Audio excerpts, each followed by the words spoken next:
हाँ देख लें। एक बार चले तो अभी ठीक है, लाइव तो ऑन हो गया है, लेकिन एक बार मैं सुशील भाई को ट्राई कर लेता हूँ, क्योंकि मैं जो भूमिका बांधना चाहता हूँ ना आज के डिस्कशन की, उसमें ये महत्वपूर्ण है कि ये कश्मीरी हिंदू हमें सुने कि हम कितना स्ट्रांगली इस विषय पर फील करते हैं। आरिफ भाई, आप अपने आप को म्यूट कर लो जब आप नहीं बोल रहे हो, तो आपके से वो एक स्नो आती है उधर से। ठीक है, मैं पहले नमस्कार कर लूं। अजीज दोस्तों नमस्कार, आप सबका स्वागत है। डॉक्टर ओमेंद्रा रत्नू जी आज हमारे साथ डिस्कशन के लिए उन्होंने ये प्रोग्राम का आयोजन किया है। सुशील पंडित जी भी आने वाले हैं। मैं थोड़ी सी भूमिका बांधूं आज के डिस्कशन की, बस 2-4 मिनट सुशील भाई की वेट कर लेते हैं। अरे भाई, मैंने देखा आपने इस मूवी के ऊपर 4-5 वीडियोस बनाए, तो आपकी ब्रीफ 2-3-4 मिनट में आपकी इस मूवी के बारे में क्या टिप्पणी है? टिप्पणी का मतलब होता है कमेंट। क्या कमेंट्स हैं आपके? डॉक्टर साहब, जब इस मूवी का पार्ट 1 का ट्रेलर आया था ना पहला, तो मैं ट्रेलर देख के हैरान रह गया। मुझे लगा ये सब मेरी आंखों के सामने हुए वाकयात हैं, क्योंकि मैं लियारी में पैदा हुआ हूँ, लियारी में पला बड़ा हूँ। और वो जो पहला पार्ट जो था उसकी स्टोरी उस पीरियड की थी जब मैं मेयर था जमशेद टाउन में। आपकी आवाज बंद है। Was it painful for you to watch all this Arif भाई? इसको देखना थोड़ी यादें, स्मृतियां आई होंगी, कुछ कुछ कुछ कुछ पीड़ा हुई दिल में? ऐसे एक नहीं, मित्र के नाते पूछ रहा हूँ। नहीं, हुआ ये कि देखें, उसमें मेरे साथ भी कुछ वाकयात ऐसे हुए थे, जैसे वो जो नकली नोट बनाने वाले खानानी ब्रदर्स थे, उन्होंने मुझे भी किडनैप किया था और 1 करोड़ की रैंसम मांगी थी। ये एक्चुअली, हाँ किडनैप किया था? जी जी, एक्चुअली कहानी ये थी कि ये हमारी कम्युनिटी से हैं, बांटवा वाले मेमन हैं। और इसकी बहन और मेरी माँ बहुत अच्छी दोस्त थी। हम ऊपर नीचे रहते थे, हम 3rd फ्लोर पे थे, उसकी बहन 4th फ्लोर पे रहती थी। और इसकी माँ और मेरी नानी बांटवा इंडिया से बहुत अच्छी दोस्त थी। सुशील मैं भाई जब आ गए? दिल्ली, जी मोस्ट नमस्कार वेलकम नमस्कार। सुशील सुशील भाई। जी। नमस्कार आरिफ भाई, नमस्कार उमेंद्र साहब। नमस्ते। तो मैं आरिफ भाई से पूछ रहा था कि उनकी प्राथमिक कमेंट्स क्या है। मैं पहले भूमिका बनाऊं इस मूवी के बारे में, और मैंने ये लाइव पॉडकास्ट क्यों अरेंज की, उस पे आपका प्रतीक्षा कर रहे थे हम। तो जी आरिफ भाई बता रहे थे कि इसी it comes alive because he is from Lyari. बिल्कुल। अच्छा, आप लियारी से ही हैं? मैं सोचा सिर्फ मैं कराची। पैदा ही लियारी में हुआ हूँ, पला बड़ा लियारी में हूँ। वाह वाह और वाह। मेरा इन सारे गैंगस्टर्स और उनसे करीब का एक ताल्लुक रहा है। जो नकली नोट वाला था, अल्ताफ और जावेद खानानी, ये हम्म। दोनों हमारी कम्युनिटी से थे। और जब मैं ओके। बेल्जियम में बिजनेस करता था 97 में, मेरी दुकान थी वहां पे ब्रसेल सेंटर में, टूरिस्ट एरिया में। तो जी। मेरी रिश्ते की बात कराची में मेरी माँ चला रही थी। तो मेरी जो वाइफ है, उसके घर वालों ने मेरी माँ से कहा कि हमें गारंटी चाहिए कि आरिफ वहां पे शादीशुदा नहीं और ये वो। तो इन्होंने कहा कि जावेद खानानी और अल्ताफ खानानी आरिफ को अच्छी तरह जानते हैं और ये बेल्जियम में इसके घर पे रहते हैं, आरिफ के घर पे जाते हैं तो एक आध दो रात रुकते हैं। तो वो गारंटर थे मेरी शादी के। और वाह। मेरे पास बेल्जियम में आते थे और मुझे कहते थे कि देखो, हमारा हवाले का काम है, तुम अगर हमारे साथ बेल्जियम और यूरोप के लिए पार्टनरशिप कर लो, तो तुम यहाँ से पेमेंट कलेक्ट करो जिनको पाकिस्तान भेजना है पैसा, और हमें रोज लिस्ट भेज दो कि किसको कितने देने हैं। हम तुम्हें लिस्ट भेजेंगे कि तुम्हें वो पैसे किसको किसको देने हैं। मैंने कहा ओ। देखे भाई, मैं बेल्जियम में रहता हूँ, लीगल हूँ यहाँ पे, और मैं अपना ऐसा कोई काम नहीं करना चाह रहा जो कि लॉ ऑफ लैंड के खिलाफ हो, तो ये मैं नहीं कर सकता।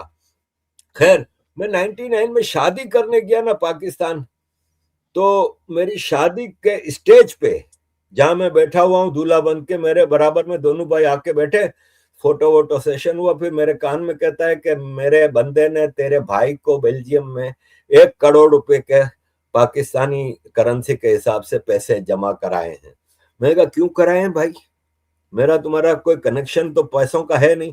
कहता है वो रखवाने थे हमें, तो उसके पास रखवाया, वो तेरा भाई दे नहीं रहा। वो कह रहा है नहीं, मैंने तो कोई नहीं पैसे लिए, वो मुकर गया है। अच्छा, मैं चला गया शाम। मैंने कहा अच्छा, मैं बात करूंगा मेरे भाई से। मैंने भाई को पूछा, भाई कहता नहीं मेरे पास तो कोई पैसा वैसा नहीं आया। मैं चला गया हनीमून पे, पाकिस्तान में ही जो नॉर्दर्न एरिया है केपी का, वहां पे हनीमून के लिए चला गया। जब मैं हनीमून से वापस आ रहा था ना, तो कराची एयरपोर्ट पे दोनों भाई खड़े थे। मैं जब बाहर निकला अपनी वाइफ के साथ, तो इन्होंने कहा आरिफ आ जाओ गाड़ी में बैठ जाओ। मैं बैठ गया, मेरे जहन में कुछ था नहीं। वो मेरे ससुराल गए, वहां पे नीचे गाड़ी रोकी और मेरी वाइफ को बोला कि बहन तुम जाओ, मुझे ये लेके कराची के क्लिफ्टन एरिया में एक दाऊद के रेस्टोरेंट है मोहल्ले में। क्वीन, वहां दोनों भाई गए, मुझे बिठाया और बोला कि भाई तेरे भाई के पास 1 करोड़ रुपया हमारा पड़ा है, वो दे नहीं रहा, मुझे आज की रात में 1 करोड़ रुपया चाहिए, वरना मैं तुम्हारे साथ क्या करूंगा ये तुम देखोगे।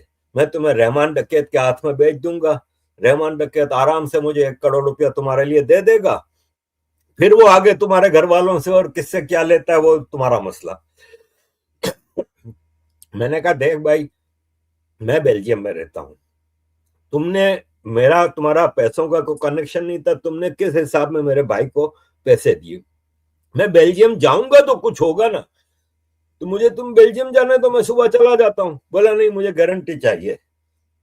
अब वो मुझे लेके पूरी रात रिश्तेदारों में घूमता रहा, मेरे ससुराली रिश्तेदारों में गया, आखिर मेरे फादर के घर पे गया मुझे लेके। तो मेरे फादर ने कहा ठीक है, मैं गारंटी लेता हूं कि अगर 1 महीने में इसने तुम्हारे 1 करोड़ रुपए नहीं दिए तो तुम मेरा ये घर ले लेना।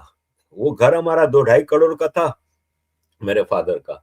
मैंने अगले दिन ही फ्लाइट पकड़ी, 31 मार्च थी 99 की, और मैं बेल्जियम आया। अब मुझे 30 अप्रैल तक उसको पैसे देने थे, ये सवाल ही नहीं था कि पैसे उसने दिए कि नहीं दिया, अब ये डील हो गई थी और मेरे फादर की गारंटी थी।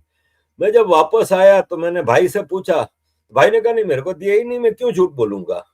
अब मुझे नहीं पता कि वाकई पैसे दिए थे कि नहीं दिए थे, क्योंकि भाई भी तबलीगी जमात का था, इतनी बड़ी दाढ़ी थी, अच्छा। और वो बेल्जियम में आया था मेरे पास सेटल होने के लिए, लेकिन उसके 5-6 दिन बाद वो वापस चला गया पाकिस्तान।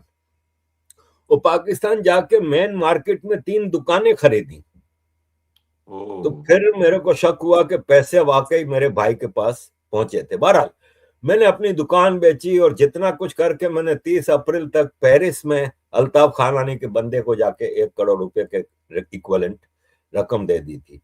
तो जब आपने कहा ना कि फिल्म देख के मेरे जज्बात, तो मेरे जज्बात को बड़ी ठंडक पहुंची कि इन दोनों भाइयों का जो अंजाम हुआ ना, उससे मुझे, मेरी माँ ने अपनी दोस्त अल्ताफ की बहन को फोन किया था कि देख तू, तेरे भाई ने जो मेरे बेटे के साथ किया है ना, तो भूलना नहीं कि इस दुनिया में कारमा होता है। कारमा मतलब उन्होंने इस्लामिक लफ्ज में कहा अल्लाह सजा देगा बिल्कुल। ये वो, लेकिन हाँ हाँ।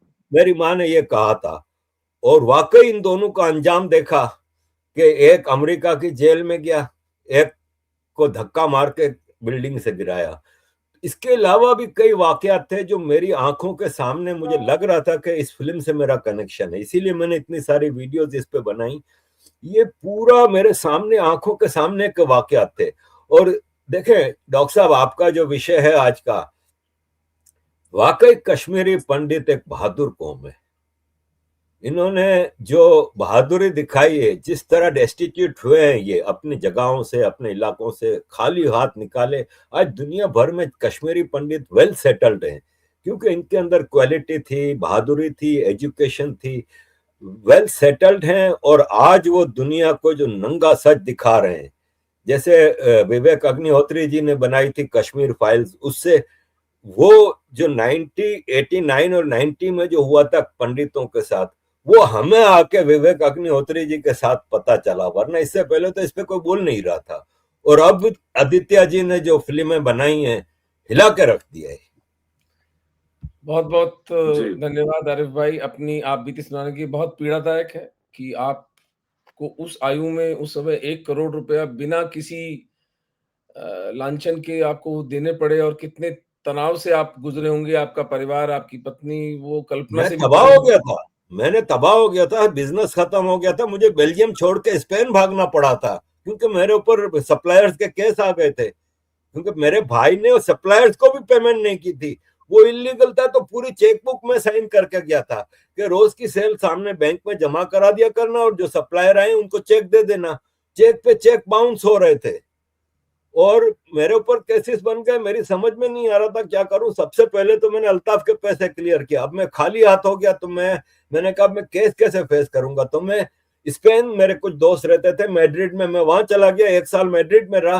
फिर मैं मेंटली और फिजिकली, और मेरी वाइफ कराची में थी तो उसको मैं लेके आया स्पेन। फिर मैं वाइफ को लेके बेल्जियम मूव हुआ और मैंने केसेस फेस किए, क्योंकि मुझे रहना तो यूरोप में ही था और यूरोपियन यूनियन था। तो मैंने वो केसेस फेस किए और आज तक आपके सामने लंगड़ा रहा हूं भाई, क्योंकि फिर मैं आप एक बार दबाव आपके साथ में। एक अलग लाइव करूंगा, क्योंकि आप, ये बड़ा इंटरेस्टिंग है जो जो आपके साथ हुआ है। और अगर एक जीवित व्यक्ति हमारे पास एक साक्षी के रूप में है जो उसके साथ हुआ, तो मुझे लगता है इस विषय को हमें अलग से एक्सप्लोर करना चाहिए। किंतु आज जो मैंने आप दोनों मित्रों को कष्ट दिया है मेरे साथ करने का, वो मैं कुछ ऐसे ही, मेरे जो अपने अभिषेक सिंह है जो मेन हमारा आईटी का धर्मांश फाउंडेशन का काम देखते हैं, कर्नावती अहमदाबाद में रहते हैं, तो उनका उनका कहना था कि सर इस पूरी पॉडकास्ट को आप ये सोचिए कि एक कश्मीरी हिंदू ने, मैं पंडित नहीं कहता हूं इनको, मैं हमेशा कश्मीरी हिंदू कहता हूं, कश्मीरी हिंदू ने ये जो एक्सपोज किया है इस पूरे माफिया को, वो कितना important critical. And then it came to me, मैं कहा oh my god, this is the sweetest revenge. तो मैं विधिवत इस पॉडकास्ट का आरंभ करता हूं कि मैं प्रस्तावना ये करता हूं आरिफ भाई एंड सुशील भाई, दैट मैं व्यक्तिगत रूप से इतना आहत हूं कश्मीरी हिंदुओं के पलायन की घटना पर, कोई माफी नहीं है उस पाप की। और जब इस देश का सुप्रीम कोर्ट कहता है कि बहुत समय हो गया है, न्यायपालिका है, क्या कहें, रही से ही निष्ठा भी इस देश की व्यवस्था के प्रति खत्म हो जाती है।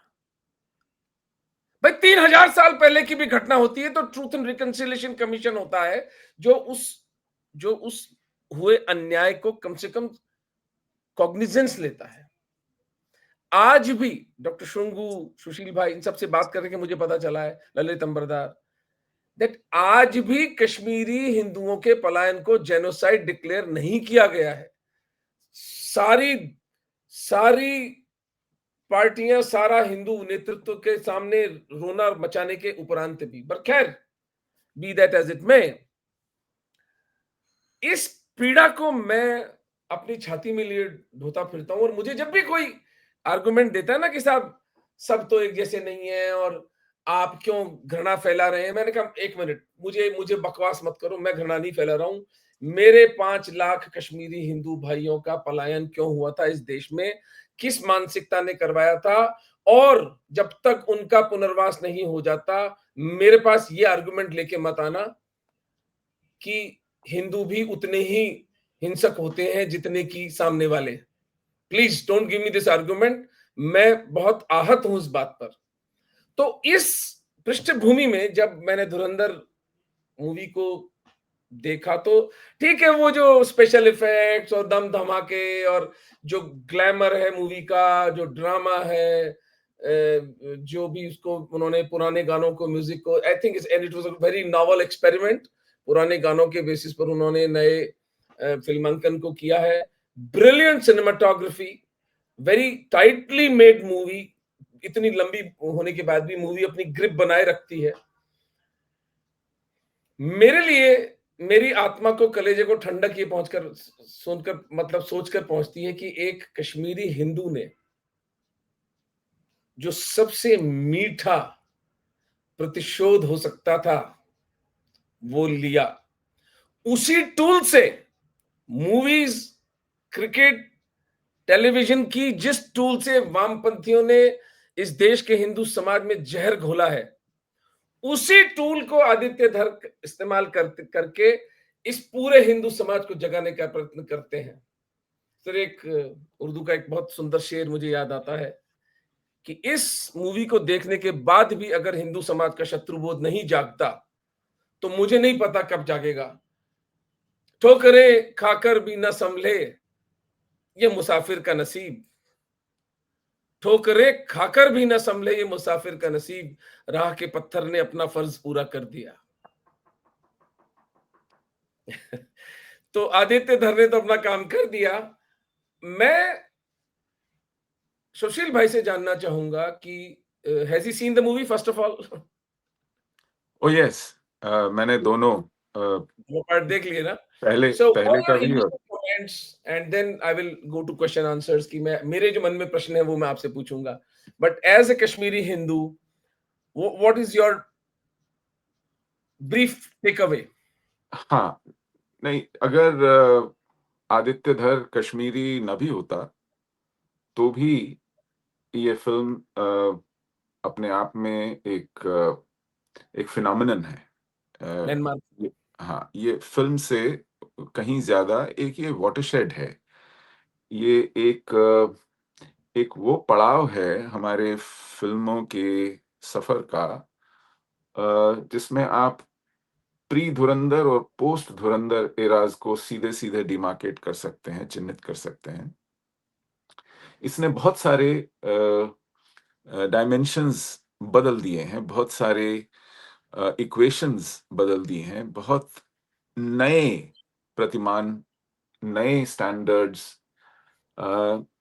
नए क्राइटेरिया स्थापित किए हैं फिल्मों के मूल्यांकन को लेकर के भी, हमारे एस्थेटिक्स को लेकर, हमारे फिल्म क्राफ्ट को लेकर, और फिल्मों की पॉलिटिक्स को, फिल्मों के नैरेटिव को, फिल्मों के ईडियम को लेकर, फिल्मों की लैंग्वेज को लेकर, ये बहुत से नए जमीन तैयार करता है और आने वाली फिल्मों के लिए एक बहुत बड़ी चुनौती है इस स्टैंडर्ड पर खरा उतरने की, क्योंकि ये स्टैंडर्ड्स को कहीं और ले जा करके रख देता है।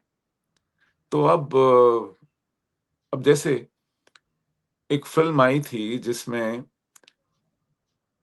रॉ एजेंट का आईएसआई एजेंट के साथ इश्क हो जाता है और ये दोनों मिलकर फिर दुनिया में इंसानियत का भला करने निकलते हैं। इस तरह के, मैं क्या लफ्ज इस्तेमाल करूं, मूर्खता को लेकर, इस तरह की अहमकाना तसव्वुर को, सोच को लेकर के अब फिल्में बनेंगी तो जूते पड़ेंगे। इसी तरह हमारे लिटरेचर में भी, हमारे कंटेम्पररी सोशो पॉलिटिकल डिस्कोर्स में भी आईएसआई का हेड, फॉर्मर हेड, और रॉ का फॉर्मर हेड मिल करके एक बुक को ऑथर करते हैं साहब, स्पाई क्रॉनिकल्स। मैं हैरान हूं कि आज के माहौल में जब ये सब चल रहा है, इनको सूझता भी कैसे है ये करना। मतलब क्या हुआ कि इसको इन्होंने को ऑथर किया, छाप दिया। अब भारत में इस पर एक इवेंट होना था, तो वो जो जनरल थे, जनरल क्या नाम है इनका, असद, जनरल, अता हसनैन। नहीं नहीं नहीं नहीं असद नहीं, असद दुरानी। असद दुरानी, जनरल असद दुरानी जो आईएसआई के डीजी थे, उनको न्योता दिया गया तो भारत सरकार ने उनको वीजा देने से मना कर दिया। उन्होंने कहा कि ये सब बकवास, ये नौटंकी नहीं चलेगी, यहां आने की जरूरत नहीं है। तो इंडिया इंटरनेशनल सेंटर में एक कार्यक्रम रखा गया जहां वो ऑनलाइन जुड़े, और उस कार्यक्रम में भाग लेने भारत के पूर्व प्रधानमंत्री मनमोहन सिंह आए, और भी बड़े बड़े लोग आए, पुराने डिप्लोमैट्स आए, बड़े मिनिस्टर्स आए, कैबिनेट मिनिस्टर्स आए। ये हमारे देश की पॉलिटिकल क्लास, पॉलिटी का हाल है।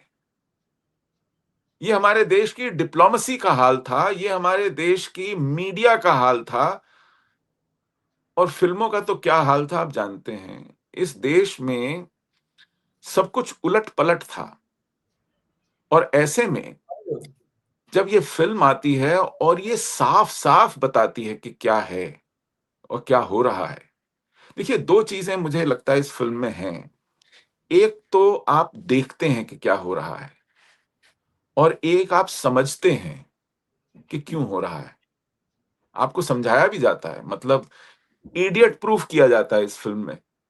स्पून फीड किया जा रहा है सच में कि साहब देखिए, समझिए, नोटबंदी क्या थी, अतीक अहमद क्या था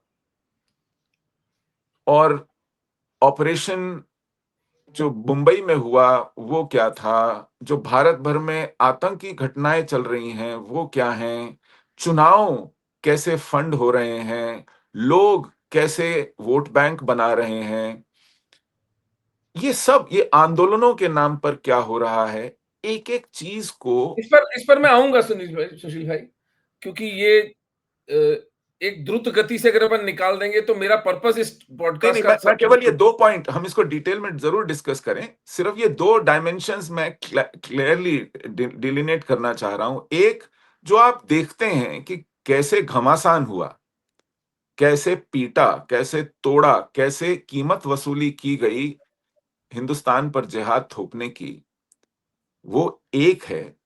और उसके पीछे क्या-क्या चल रहा है, कौन से तार जुड़े हैं, कौन-सी साजिशें हैं, कौन से एक्टर्स हैं, उनके क्या मोटिवेशंस हैं, उनकी क्या लैंग्वेज है, उनके क्या जुमले हैं, उनकी क्या मोटिवेशंस हैं, उनके क्या तसव्वुर हैं, वो कहाँ से ये सीख के आते हैं। उनके रिसोर्सेज तो कहाँ से पैसा आता है। हुँ, तो तो ये 2 सुशील बड़ी भाई, क्लियर डायमेंशंस हैं, मुझे मैं लगता ये है इस फ़िल्म के आपने माध्यम से हमको पता चली। एक बहुत इंपॉर्टेंट आपने बात उठाई। मैं कल श्रीमती निरूपा राव, जो पहले निरुपमा राव, एक इंडियन फॉरेस्ट सर्विसेज की डिप्लोमेट हुआ करती थी, उनका एक ट्वीट पढ़ता था मैं। वो ट्वीट पढ़ के मुझे मतली सी जो उल्टी करने का मेरा मन हुआ कि ये इस देश की एक लीडिंग डिप्लोमेट थी और कह रही है कि पाकिस्तान की महिलाओं को मैं अपील करती हूं कि इस हिंदू मुस्लिम की बाइनरी से बाहर निकल के पूरे साउथ एशिया में शांति स्थापित करने की एक पहल की जाए। मैं आपसे ये प्रश्न पूछता हूं, ये जो हिंदू एलीट, इसको मैं हिंदू एलीट कहता हूं, जो उस दिन उस पार्टी में आए थे असद दुरानी को लाइव सुनने के लिए इंडिया इंटरनेशनल सेंटर में, ये एक ऑल्टरनेटिव रियलिटी, एक वैकल्पिक सत्य इन्होंने अपने लिए बना रखा है। मैं ये जानना चाहता हूं, क्योंकि मैं दिल्ली में नहीं रहता हूं, आप दिल्ली में ज्यादा रहते हैं, इनके साथ घूमते फिरते हैं, इन्हें सूंघते हैं, इन्हें देखते हैं आप, ये इन्हें क्या लगता है जिस दिन जिहादी सड़कों पर कत्लेआम मचाएंगे ये बच जाएंगे? हुँ, यानी ये जिस वैकल्पिक रियलिटी को इन्होंने बना रखा है, जो कश्मीरी हिंदुओं के साथ 1990 में हुआ, अगर वो तो भगवान महादेव की कृपा से 2014 में इनकी फांस डल गई, जब मोदी जी प्राइम मिनिस्टर बने, और उन्होंने जो कुछ भी किया मैं उस पर नहीं जाता, लेकिन यदि उसी गति से जो यूपीए चल रहा था, तो वो तो इस भारत के अंदर 1 दर्जन कश्मीर बनाने का प्लान था इनका। मैं आपसे पूछ रहा हूं कि ये जो उस वैकल्पिक जगत में जीते हैं, ये वाकई उसके प्रति इतने निष्ठावान है? Are they so loyal to that alternative reality कि आज के भारत में ये इस तरह की ट्वीट कर रही है कि पाकिस्तान की महिलाओं को एक इनिशिएटिव लेकर इस देश में, इस सब कॉन्टिनेंट में हिंदू मुस्लिम की बाइनरी से बाहर निकल जाना चाहिए, प्लीज। तो ऐसा है, ये निरुपमा राव। राव मेनन, ये हमारी एम्बेसडर थी श्रीलंका में, उसके बाद ये एम्बेसडर हुई चीन में, उसके बाद लौटी और ये हमारी फॉरेन सेक्रेटरी भी हुई। तो ये करियर में डिप्लोमेट के नाते हाईएस्ट लेवल तक पहुंची और क्या बताएं, मैं मनमोहन सिंह की बात करता हूं। मनमोहन सिंह जब प्रधानमंत्री थे, ये मुझे नहीं लगता आज की दुनिया में किसी देश में ये संभव है। हम कश्मीर से विस्थापित, निष्कासित शरणार्थी शिविरों में, तंबुओं में पड़े हुए थे। अपमानित। हाँ, इन्होंने हम पर एक बहुत बड़ा कर्म किया। इन्होंने एक स्लम नुमा एक-एक कमरे के 4 मंजिला इमारतें बना दी वो भी शरणार्थी कैंप ही था, क्योंकि तंबू गल सड़ गए थे 20 सालों में। तो इनको लगा कि नहीं, अब हमको वापस तो घर भेजने के पास इनकी इनकी औकात नहीं थी, इनकी नीति नहीं थी, इनके पास कोई कार्यक्रम नहीं था। ये नाराज नहीं करना चाहते थे कश्मीर के जिहादियों को, हमें वापस वहां पहुंचाकर जहां से उन्होंने इतनी मेहनत से हमको निकाला था। बहुत परिश्रम हुआ था, बहुत हाँ, परिश्रम हुआ। तो अब इन्होंने जम्मू से कोई 18-20 किलोमीटर दूर बियाबान में एक स्लम जैसी कॉलोनी, जिसका पलस्तर झड़ते-झड़ते न जाने क्या खंडर हो गया है अब, वो बनाया और ये उसको इनॉग्रेट करने पहुंच गए प्राइम मिनिस्टर। किसी मुल्क में अपने ही शहरियों के लिए एक रेफ्यूजी कैंप बनाए आप, ये शर्मिंदगी की इंतहा है।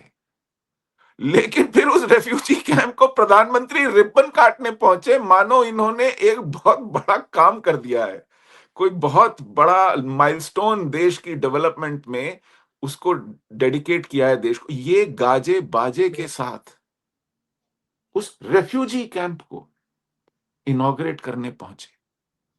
ये मानसिकता है जिन्हें शर्म आनी चाहिए थी कि हम आज 22 साल बाद भी इनको अपने घर नहीं भेज पा रहे, इनको न्याय नहीं दे पा रहे। हम इनको एक पक्का रेफ्यूजी कैंप बना के देंगे जहां ये जिंदगी भर सड़ेंगे, और उसका इनॉग्रेशन धूमधाम से खुद प्रधानमंत्री करेंगे।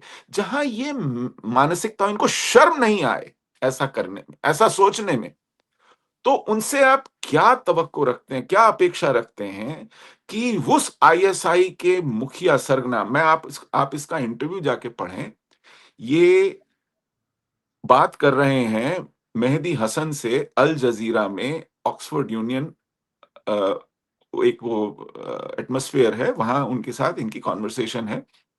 तो अल जजीरा में इनका एक रेगुलर प्रोग्राम होता था, तो वहां ये उनका इंटरव्यू कर रहे हैं, और ऑक्सफोर्ड यूनिवर्सिटी के सारे स्टूडेंट्स, फैकल्टी और इनवाइटेड ऑडियंस वहां पर हैं। ये उनसे पूछते हैं कि साहब देखिए, अभी पेशावर के आर्मी पब्लिक स्कूल में 150 से ज्यादा बच्चा मर गया फौज का। आप फौज की आईएसआई के सरबराह रहे, आपने ये कैसे जिन्न पाले हैं जो अब आप ही के बच्चों को खा रहा है? क्या आपको लगता है कि कहीं कुछ चूक हो गई, या ये सब नहीं करना चाहिए था, कोई मलाल है? He asked him in English, do you rethink, do you ever wonder do you what is regret? Happening? हाँ, तो इनका जवाब जानते हैं क्या है? मैं अवाक था। ये कहते हैं कि असद दुर्रानी की बात हो रही है ना? असद दुरानी की बात हो रही है, डीजीआईएसआई अंग्रेजी में एक फॉरेन नेटवर्क के ऊपर इंटरव्यू चल रहा है, उसमें ये जवाब देते हैं, in the lives of big nations and their big objectives, such collateral damages happen and they are taken in their stride.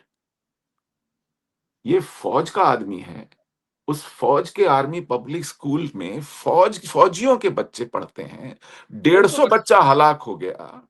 ये कह रहे हैं ये कोलैटरल डैमेज है, and bigger objectives in a Nations journey, these collateral damages are taken in stride.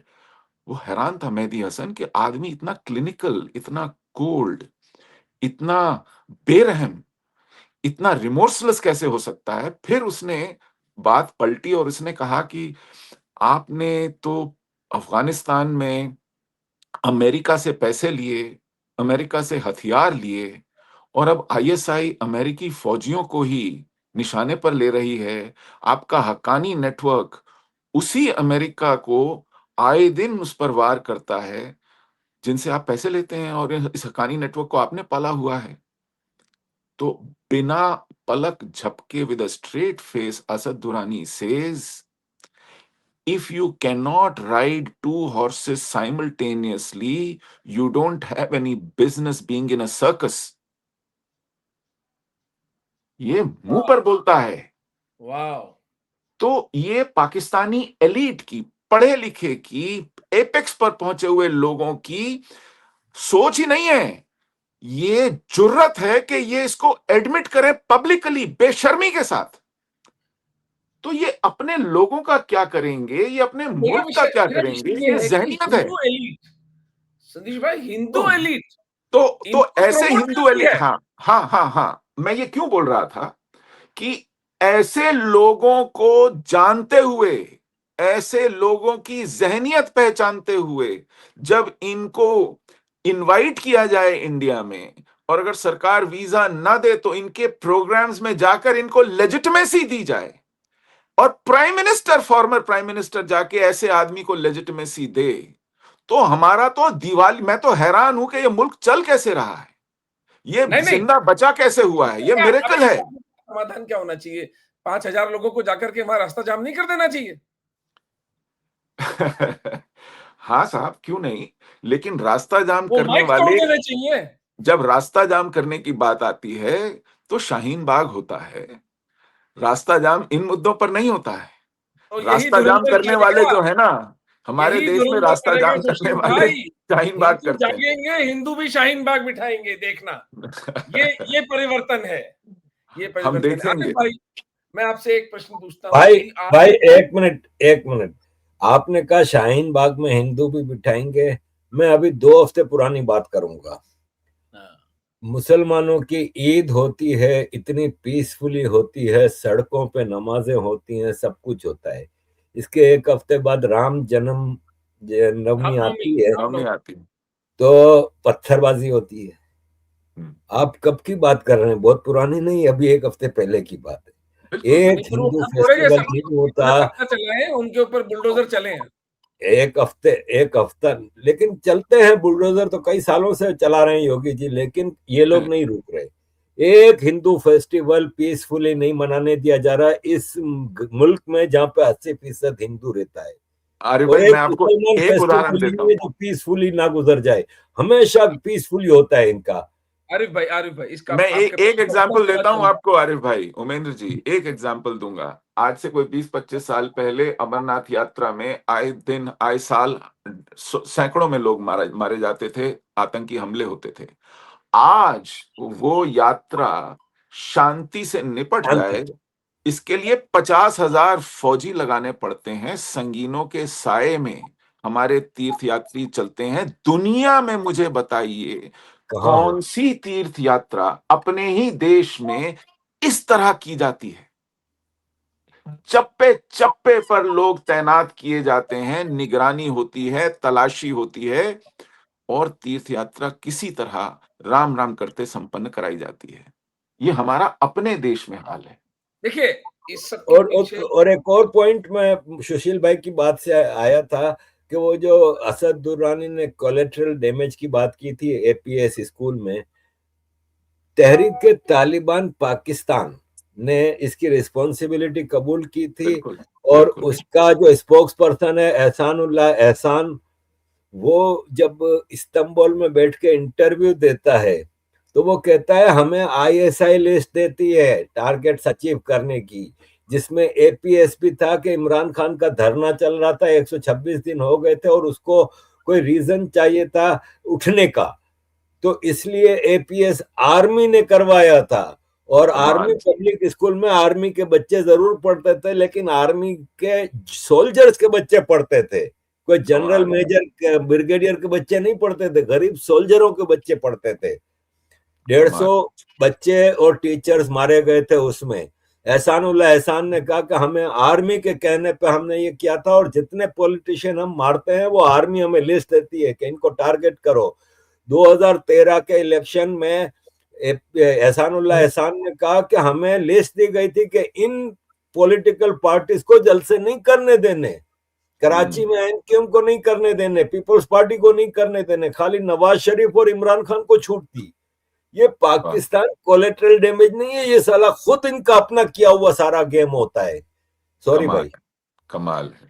तो आरिफ भाई, मुझे बताएं, आप इस मूवी को जब देख रहे थे और आपने इसका जो पूरा, आपकी जो प्रतिक्रिया है, जो रिएक्शन है आपका, उसमें जो इंडियन सबकॉन्टिनेंट है, उसमें जो पूरा जिहाद का एक जो तांडव चल रहा है, अब बांग्लादेश भी जिसमें शामिल हो गया है और मुझे लगता है वहां पर 2 करोड़ हिंदुओं की अस्तित्व का जान का खतरा है। मेरे पास तो रोज लगभग 20 वीडियोस वहां से आते हैं।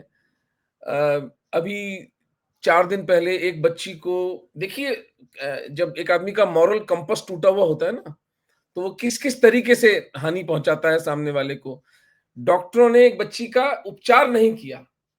अब इसमें आप सिद्ध कैसे करिएगा कि उसका मर्डर हुआ? This is not an murder of commission, it's an murder of omission. आप उसे उपचार नहीं देंगे बच्ची को तो वो मर गई, वो मां बिलख रही थी। तो बांग्लादेश के अंदर भी ये सब शुरू हो गया है इस कॉन्टेक्स्ट में कि एक मुगले आजम थी पृथ्वीराज कपूर की, जिसमें वो भगवान कृष्ण को झूला झूला रहे हैं। तो जो मूर्ख हिंदू पॉपकॉर्न चबाते हुए उस पिक्चर को देखता है, वो मानता, अरे यार अकबर तो इतना लिबरल सेक्युलर था, हम क्यों लड़ रहे हैं आपस में? ये विश्व हिंदू परिषद और आरएसएस के लोग क्यों हिंदुओं को भड़काते हैं? सब कुछ ठीक ही तो है। वो जो नॉर्मल सी बायस क्रिएट किया था बॉलीवुड ने, जबकि सत्य क्या है?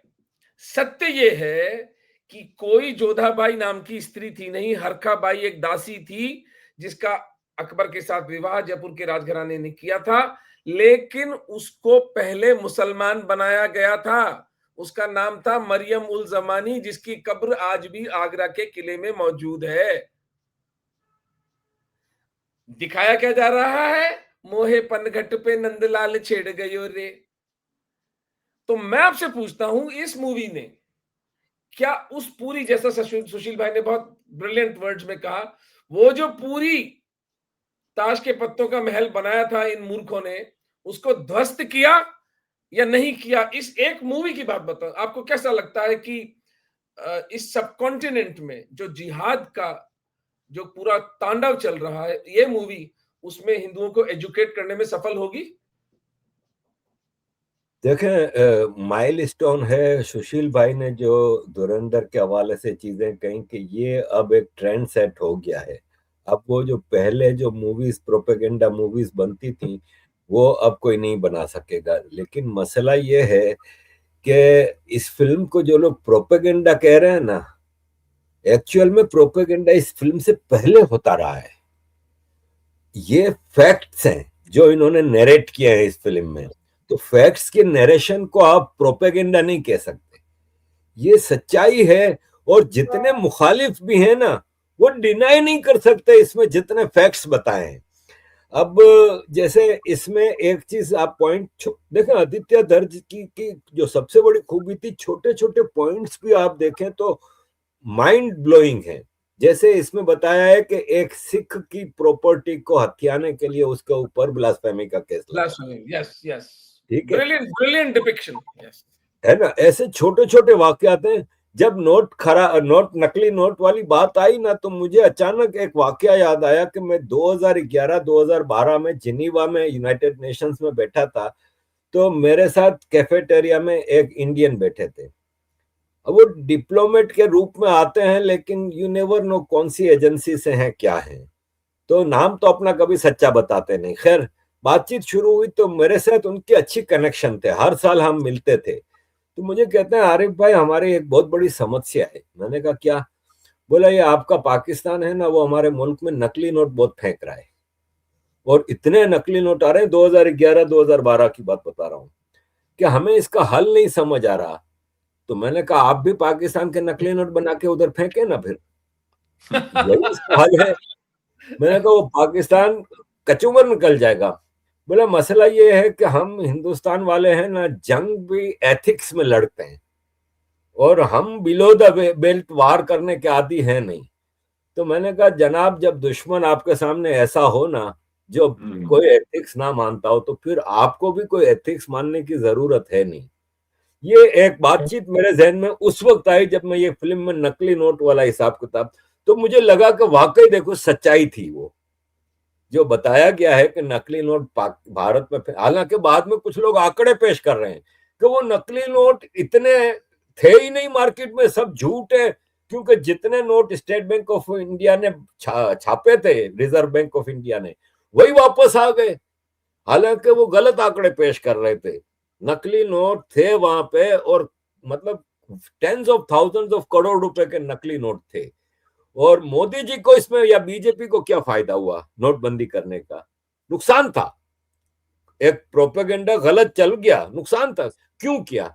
इसलिए कि देश के हक में बेहतर था कि वो, अगर वो ना करते ना, तो लोगों के पास में जिनीवा जाता था ना, उसके बाद मुझे पाकिस्तानी कहते थे, यार ये तुम्हारा चाय वाला है ना, उसने हमारा बेड़ा गर्क कर दिया।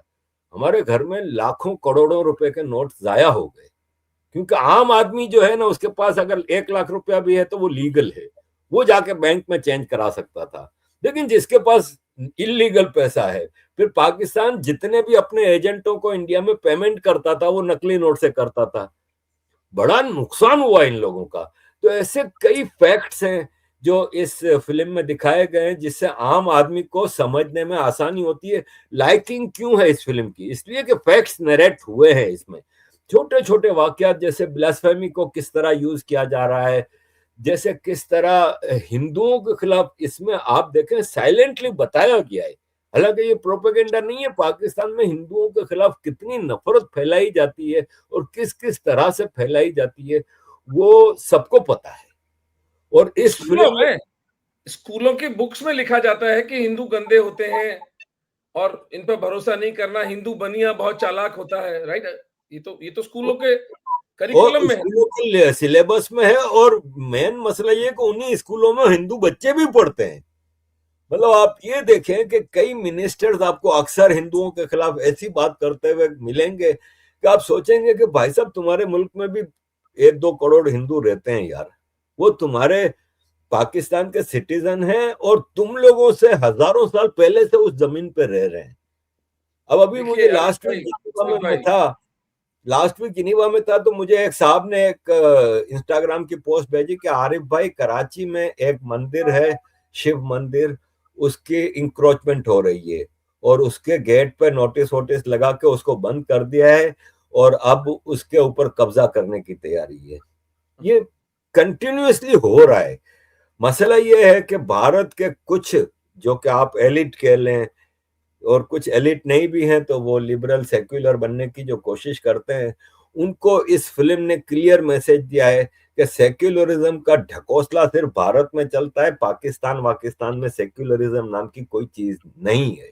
तो ये है कि इस फिल्म ने कई कई चीजें आम आदमी के सामने खोल के रख दी हैं। जैसे अभी सुशील भाई ने बताया कि पहले रॉ एजेंट और आईएसआई एजेंट का प्यार होता था, और मिलके इंसानियत की खिदमत करते थे। और अरे वो एक ऐसा कॉन्स्ट्रक्ट है जिससे कि एक जो एवरेज हिंदू जो 9 to 5 जॉब करता है, जो नौकरी करता है, वो 31 तारीख को अपनी ईएमआई चुकाता है। वो अपनी बेटी को किसी ढंग के पढ़े लिखे आदमी से विवाह करना चाहता है। उसके अपने बच्चे को वो किसी इंजीनियरिंग या मेडिकल कॉलेज या एग्रीकल्चर कॉलेज में बस वो एजुकेट करना चाहता है। उसकी जो एम्बिशन, उसकी महत्वाकांक्षा वहां तक है। उसका बैंडविड्थ ही नहीं है कि वो raw, ISI, espionage, counter espionage, global politics उसके रेडार पर आता ही नहीं है। उसको तो चूल्हे में झोंक रखा है उसको तो। लेकिन अगर किसी सैटरडे को वो गया मूवी देखने के लिए, अपनी मनोरंजन करने के लिए, यद्यपि हिंदू धर्म में मनोरंजन की मनाही है, भगवान कृष्ण ने गीता में कहा मन का भंजन करना है, डिस्ट्रॉय योर मन, मन का रंजन नहीं करना है। तथापि गए 3 घंटे, अब 3 घंटे में आपने आईएसआई की एक महिला और उसका प्रेम प्रसंग दिखा दिया, तो वो जो नॉर्मल सी बायस होता है कि ऑल इज हंकी डोरी, अपन तो 9 to 5 जॉब करो। सुशील भाई, ये मूवी मेरे लिए 2 कारणों से बहुत यानी आदित्य धर एक कश्मीरी हिंदू हैं और उन्होंने एक बड़ा मीठा बदला लिया है उस मानसिकता से। मेरी तो आत्मा गदगद है। गदगद इसलिए है, हिंदू एलीट घटियापन अपनी जगह पर, हिंदू एलीट की अदूरदर्शिता और मूर्खता अपनी जगह पर, हिंदू समाज जाग रहा है। और मैं और आप उसके साक्षी हैं कि 2012 से लेकर अब तक जो परिवर्तन आया है, जो लेक्सिकॉन, माल गनीमत, पहली बार एक मूवी में बोला यदि उस नॉइज में वो शब्द शायद मिस हो जाए। मैंने ये पॉडकास्ट इसीलिए रखी है कि इन नुआंसेस को हम प्रकट कर सके। माले गनीमत क्या होता है सुशील भाई, जरा इस समाज को बताइए। हाँ, गज़वाए हिंद, माले गनीमत, ये सब ऐसे थियोलॉजिकल कंस्ट्रक्ट्स हैं, ऐसे धार्मिक उन्माद को लेजिटिमाइज करने वाली, उसको उसकी तस्दीक करने वाले अल्फाज हैं, जो क्राइम को, जेनोसाइड को, हीनस से हीनस क्राइम को भी एक एक सैंक्शन देते हैं, एक लेजिटिमेसी देते हैं। और आपके अगर मन में 1 मिनट के लिए करुणा आ जाए, एक क्षण के लिए कंपैशन आ जाए, ये अपराध भाव, गिल्ट आ जाए कि मैं क्या कर रहा हूं, तो उसको एक एक रिलीजियस प्रोप्राइटी जतलाने वाला ये पूरा का पूरा लेक्सिकन है, ये पूरी लफाजी है, और ये इस्तेमाल की गई है ठीक ऐन मौके पर। और ये चेतावनी भी है इस फिल्म में। वो कहता है ना, मरते हुए मेजर इकबाल, हम फिर आएंगे, हम रुकेंगे नहीं। देखिए, मुझे नहीं लगता कि ये रिवेंज है, माफ कीजिएगा। ये एक आईना दिखाया है हमारी व्यवस्था को, हमारी सत्ता को, कि देखिए, फिल्म में जो हमने कल्पना की है कि होना चाहिए, ऐसा करके दिखाओ तो माने। हां, आपने टिंकरिंग की है, कुछ अननोन गनमैन जाकर के ठोक आ रहे हैं, लेकिन ये टिंकरिंग है। ये आप थोड़ा बहुत गुदगुदा रहे हैं, कह रहे हैं कि हाँ, हमें भी कैपेसिटी है, कैपेबिलिटी है, हम भी सोच सकते हैं, हम भी अपनी पे आए तो कर सकते हैं। लेकिन देखिए, वन ऑफ उरी कर देना, वन ऑफ पुलवामा कर देना, 4-6 साल में एक बार जाके कुछ हरकत कराना, इससे पार नहीं पाएंगे। इशू है कि जब तक आप एक अनअफोर्डेबल कॉन्सिक्वेंसेस ना थोपें, जब तक आप एक एक्सट्रीम प्राइस ना एक्सट्रैक्ट करें जिहाद थोपने का भारत पर, जब तक आप कमर तोड़ काम न करें, केवल कड़ी निंदा करना, घोर निंदा करना, और हाँ जी, हमने एक बॉक्स टिक कर दिया, हमने उधर बहावलपुर में या मुरीदके में मरकज़े तैयबा को बम से गिरा दिया, वो एक ईंट गारे का मरकज है, वो बन के फिर तैयार हो गया है। अभी साल पूरा नहीं हुआ है, वो फिर से खड़ा हो गया है। बहावलपुर उन्होंने क्या छोड़ दिया, उसको नहीं बनाया, वो बना नहीं सकते। इशू ये है कि कब आप वो अनएक्सेप्टेबल, अनअफोर्डेबल कॉन्सिक्वेंसेस उन पर तायद करेंगे कि वो कहें तौबा, तौबा, हमारे बाप दादाओं की तौबा, हम ऐसा तसव्वुर भी, ऐसा सोच भी नहीं। जो हाल इस वक्त नेतन्याहू को करना पड़ा गजा का, हमास का, अभी तक हमास ने सरेंडर नहीं किया है, लेकिन हमास की कमर टूटी है। जो हाल उसने हिजबुल्लाह का किया, देखिए, ये एक ऐसी सोच है, एक ऐसी कुव्वत है जो रैशनल, रीजनेबल कॉन्वर्सेशन से, इंटरैक्शन से बाज आने वाली नहीं है। और इसको निपटने के लिए ये फिल्म कहती है आपको नरसिम्हावतार लेना पड़ेगा, जो उसने लिया। आपको झलक दिखती है ना, जब वो आता है, पिंदा को मारता है, उस पिंदा को उस ड्रग के नशे में एक अपैरिशन दिखती है, हमजा नहीं दिखता है, उसको भूत दिखता है, और वो भूत उसको भीतर तक कंपाता है। आपको वो भूत बनना पड़ेगा इस दुश्मन को कंपाने के लिए, इस दुश्मन को समझाने के लिए। भाई उसमें यू ये जो हैव टू फिल्म बिकम करती है देम। काम, वो ये करती है कि एक जो सबलिमिनल मास है हिंदुओं का, 120 करोड़ हिंदुओं का जो समाज है, उसमें जो मिडिल क्लास, जो लोअर मिडिल क्लास, जिसको कि ये सब बातें पता ही नहीं है, तो ये मूवी बहुत एजुकेटिव है। मेरा नहीं, आप मेरा ठीक जो कह रहे हैं, लेकिन उमेंद्र जी, मैं यहाँ पर थोड़ा सा एक एडिशनल बात कहना चाहूंगा। अगर आपने उत्तम नगर में इस बार देखा क्या हुआ ईद वाले यस, दिन, वो एलीट नहीं था। वो एलीट तो हम बिक चुका है, हाँ, एलीट तो वो बिक वो चुका है सुशील वो भाई। वो वो हमारे देश का middle class, lower middle class, उस खटीक बस्ती में जाकर सॉलिडारिटी दिखाने वाला आम हिंदू था, जो कूद कूद कर, नारे लगा लगा कर, गला फाड़ फाड़ कर बता रहा था, मैं जाग गया हूं, मैं आ गया हूं, मुझे देखो एग्जैक्टली, और अपना एग्जैक्टली। सिर भुनो। तुमने मुझे जो आज तक किया है, अब उसका हिसाब चुकाओ। तो ये एक, देखिए, फिल्में समाज का आईना होती हैं। ये किसी के दिमाग की उपज नहीं है, एकाएक किसी को इल्हाम हो जाए और वो बना दे। हाँ, मैं जरूर कहूंगा कि आदित्य धर का फर्स्ट हैंड एक्सपीरियंस है, उसकी कम्युनिटी ने क्या भुगता है वो जानता है, उसको किसी से समझने, पढ़ने, सीखने की जरूरत नहीं है। और वो चीज देश के कोने कोने में आज रिफ्लेक्ट इसलिए हो रही है क्योंकि कश्मीर में उस जिहाद को सजा नहीं दी गई, वो रेप्लिकेट हुआ। जैसे कैंसर मेटास्टाइज होता है, डॉक्टर साहब आप तो जानते हैं कि आप उसका ट्यूमर का एक जगह इलाज न करें, वो फिर जगह जगह से फूटता है और वो फूट कैंसर विल रहा है। स्प्रेड।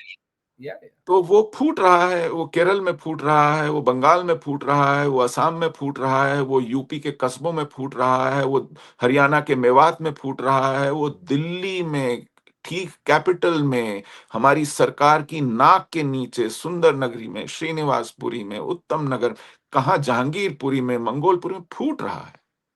जगह जगह फूट रहा है। आपके राजस्थान के टोंक में फूट रहा है, उड़ीसा के भद्रक और बालेश्वर में फूट रहा है, असम के बारपेटा में, नौगांव में, धुबरी में, नलबारी में फूट रहा है, किशनगंज में, अररिया, खगड़िया में फूट रहा है, मालदा, मुर्शिदाबाद में फूट रहा है। कहाँ आप राज्य का नाम बताएं, तमिलनाडु के आम्बूर में फूट रहा है, रामनाथपुरम में फूट रहा है, पूरे देश में जगह जगह से फूट रहा है। और लोग कहते हैं, अब ये आपके और मेरे कहने की बात नहीं है, आप किसी के मुंह पर माइक लगाएं और कहें कि क्या हुआ, कहते हैं यहां भी कश्मीर जैसा हाल हो गया है।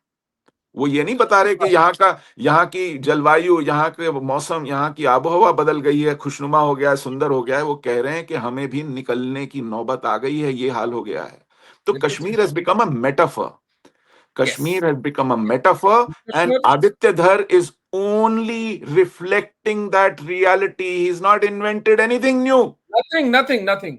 हिज वो ब्रिलियंट आपको इस depiction of the reality whole से, इस सिचुएशन। देश को उस रियलिटी से, कि आप देश का गुस्सा कम करने के लिए कुछ कार्रवाई मत सोचें, आप इस देश को बचाने के लिए कार्रवाई सोचें। बचाने के लिए। उड़ी उड़ी, पुलवामा, पहलगाम के लिए जो किया गया, वो गुस्सा कम करने के लिए किया गया, गरम तवे को छींटा मारकर ठंडा करने के लिए किया गया, जिहाद अब का जबड़ा मैं उखाड़ने के लिए नहीं किया गया। बिल्कुल पॉइंट टेकन सुशील भाई। आरिफ भाई, मैं आपसे डिमोनेटाइजेशन पर एक बात करना चाहूंगा, क्योंकि मेरे लिए इस मूवी में लेक्सिकॉन के अलावा जो दूसरी सबसे महत्वपूर्ण घटना जिसको बिल्कुल नंगा किया इस मूवी ने, वो थी डिमोनेटाइजेशन। क्योंकि मुझे उस वक्त याद पड़ता है कि तथाकथित बीजेपी के सपोर्टर्स और तथाकथित हिंदूवादियों ने भी मोदी जी का मांस नोचा था इसके लिए। लाइनें लगी पड़ी हैं लंबी लंबी, लाइनों में लोग गर्मी में परेशान हो रहे हैं। अबे तुम ये खाला के घर पे आए हो क्या कुल्फी खाने? या you are in a civilizational conflict with two enemy nations on your sides, when your brigadier, your general Bipin Rawat says that Bharat is faced with 2.5 front war.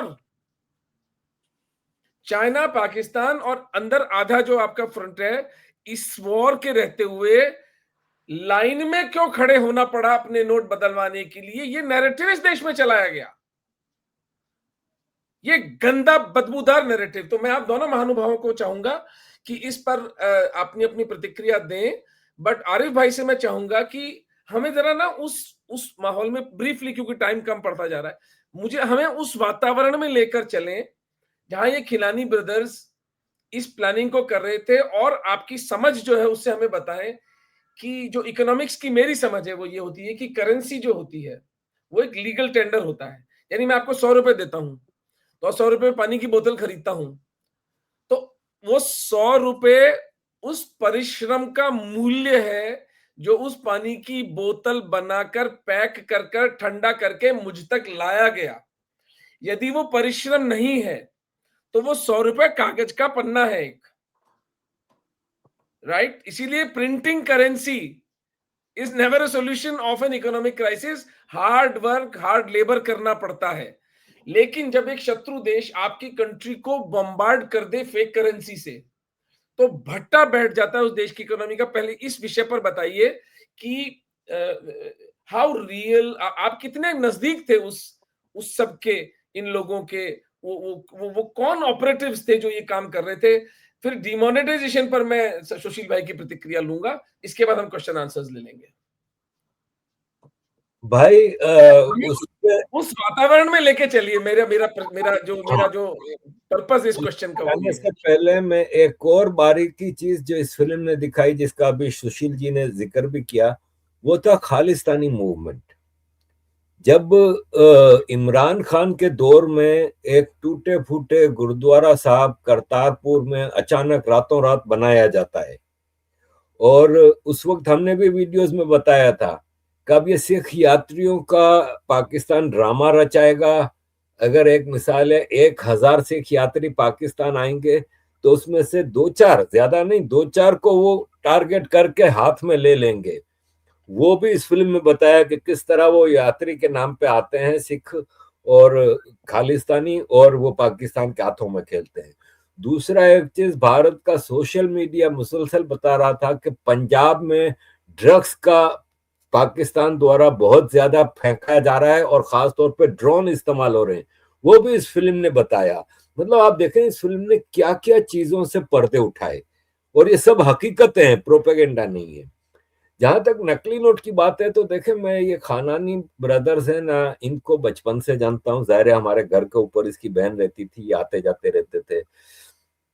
1984 में जब मैं सऊदी अरब जा रहा था हज करने, जॉब करने, रियाद बैंक में, तो मेरी माँ के पास जावेद खानानी आया था और उसने कहा कि देखो कहाँ बेटे को परदेश भेज रही हो, तो तुम ऐसा करो कि हम यहाँ पे प्राइस बॉन्ड का काम करते हैं। पाकिस्तान में उस जमाने में प्राइस बॉन्ड होते थे कि आप वो 10 रुपए, 15 रुपए, 5 रुपए और 50 रुपए के प्राइस बॉन्ड खरीद लें, उस पर सीरियल नंबर होता था और हर महीने ड्रॉ के जरिए उनको इनाम मिलते थे। तो हम प्राइस बॉन्ड का बिजनेस कर रहे हैं, उसमें आरिफ को साथ शामिल कर दो, 1 लाख रुपया इन्वेस्टमेंट है। मेरी माँ ने मुझे समझाया, मैंने कहा नहीं मैं तो जा रहा हूँ भाई, मेरा पाकिस्तान में दम घुटता था। जब 3 साल बाद में वापस आया पाकिस्तान सऊदी अरब से, तो पता चला जावेद खानानी ने 2 और लोगों के साथ ये प्राइस बॉन्ड का काम किया था, और इनके हिस्से में कोई 30-30, 40-40 लाख रुपया आया था 3 साल में, 1-1 लाख रुपए की इन्वेस्टमेंट के बदले। ये लोग फाइनेंस को बहुत करीब से जानते थे। और फिर 91 में जब पाकिस्तान में मनी एक्सचेंजेस के लाइसेंस निकले, तो इन दोनों भाइयों ने खानानी एंड कालिया नाम से मनी एक्सचेंज का लाइसेंस लिया, और इसके बाद देखे सबसे बड़े मनी चेंजर बने। कितने हवाला इनका मेन काम था, लेकिन ये नकली नोट का मैं नहीं जानता था कि ये लोग इन्वॉल्व हैं, अनटिल के मैंने फिल्म में आके देखा। तब मैंने कड़ियां जोड़ी और मैंने कहा वाकई ये इसमें शामिल थे। मेरे brother in law wall street money exchange के डायरेक्टर थे कराची में। तो मैं जब मेयर था तो मुझे अक्सर ये फोन करते थे कि हमारे डायरेक्टर्स यार तुम्हारे साथ लंच करना चाह रहे हैं, तो सारे डायरेक्टर्स मुझे बुलाते थे। तो मैं उनसे कहता था कि आप ये क्यों हवाले का काम नहीं करते थे? बोला यार हम कम कमाते हैं लेकिन लीगल कमाते हैं, झिक झिक में नहीं पड़ते, उन लोगों का ये काम है। तो खानानी एंड कालिया ने मेरे उस इंडियन डिप्लोमेट से जो बातचीत हुई थी, वो मुझे 2011-2012 के बाद अब जाके 14 साल बाद समझ में आया कि वो क्या कहना चाह रहा था। और ये एक इतनी अटल हकीकत है। मैं सबसे बड़ा पॉइंट इसमें यही दूंगा कि बीजेपी को हुकूमत में आते ही, मोदी जी इलेक्शन जीतते ही 2 साल बाद इतना कड़वा घूंट कैसे भर सकते हैं, जिसका बीजेपी को एक पैसे का फायदा नहीं था, नुकसान ही नुकसान था। तो इसके पीछे कारण ये था कि आज टेररिज्म में कमी आई है, दूसरी चीजों में कमी आई है, उसके पीछे ये है, अब वापस जैसे सुशील भाई ने बताया कि जगह जगह उबल रहा है ना भाई, अब वापस चीजें उन्होंने सेटल कर ली हैं। जैसे कि मुझे लग हर रहा है जगह एक डिमोनेटाइजेशन और होना चाहिए अब वो दूसरी किस्म का होना चाहिए, ठीक है कागज ना। को फिर वापस मिट्टी बनाने का समय आ गया है। देखें, अब जैसे सुशील भाई ने बताया कि वो जो मुरीद के में हमने उसने फिल्म में बताया कि तबाह कर दिया, तो वो वापस बना लिया। वो वापस ही नहीं बनाया, अब उसको उससे ज्यादा बड़ा बना दिया है। फोर्टिफाई उसमें किया। अलग से विमेन क्वार्टर्स अलग बनाए हैं, जहां पे औरतों की रिक्रूटमेंट हो रही है, और उसको बहुत ज्यादा एडवांस्ड वो कर लिया है, रिक्रूटमेंट बहुत ज्यादा बढ़ गई है। पाकिस्तान इस वक्त अपने लोगों को खिलाने के लिए इनके पास पैसा नहीं, लेकिन टेररिज्म और प्रॉक्सी वार के लिए बहुत इन्वेस्टमेंट कर रहा है। Let us stay to demonetisation. Arif भाई, मैं अब सुशील भाई का इनपुट चाहूंगा। मुझे अच्छी तरह भली भांति याद है इस देश के हिंदुओं ने किस तरह मोदी जी को और बीजेपी को गालियां दी थी, और मेरे साथ एक पर्सनल ट्रेजेडी हुई थी उस वक्त, और मैं बहुत बहुत दुखी था उस वक्त। मेरे बड़े भाई का निधन हुआ था, सगे बड़े भाई का, और 20 दिन पहले ही, उस घटना के पहले वो उनको खोया था हमने ना। और 8 नवंबर को जब मोदी जी ने ये घोषणा करी, मेरे जीवन में मतलब उस दिन, उस अवसाद में, उस दुख की घड़ी में पहली बार मैं हंसते-हंसते कुर्सी से गिर गया था। तो लोगों ने कहा पागल हो गया क्या ओमेंद्र? मैंने कहा पागल हो गया हूं मैं, क्योंकि तुमको समझ में नहीं आ रहा है कि ये जो काम किया है मोदी जी ने, ये 10 साल के लिए इन राक्षसों की कमर तोड़ दी है इस आदमी ने। यानी यूजुअली जैसे अभी अपन बोल रहे हैं ना कि इनको ये डॉक्ट्रिनेशन होता है, वो डॉक्ट्रिनेशन होता है, गजवा हिंद बताया जाता है उसको, तो we end up throwing hands in the air कि भाई क्या कर सकते हैं, इनका तो मदरसों में यही पढ़ाया जाता है। Here here our prime minister had the guts to take a solution at a huge political risk of creating chaos in the nation, but eventually everything settled down. Hats off to Mr. Narendra Modi for this, because मेरे लिए पैमाना इसका ये था कि जो देश के शत्रु हैं वो कितना बिलबिलाए थे इस कदम पर।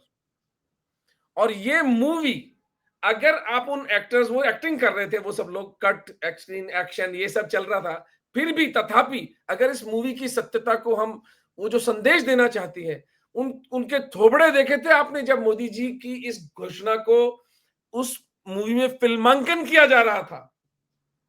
इस देश के हिंदुओं को नहीं पता थी ये बात, इस देश के मूर्ख हिंदुओं को यह बात नहीं पता थी कि ये क्या घटना घट रही है। इस देश के शत्रुओं को पता था कि मोदी ने हमारी कमर तोड़ दी है।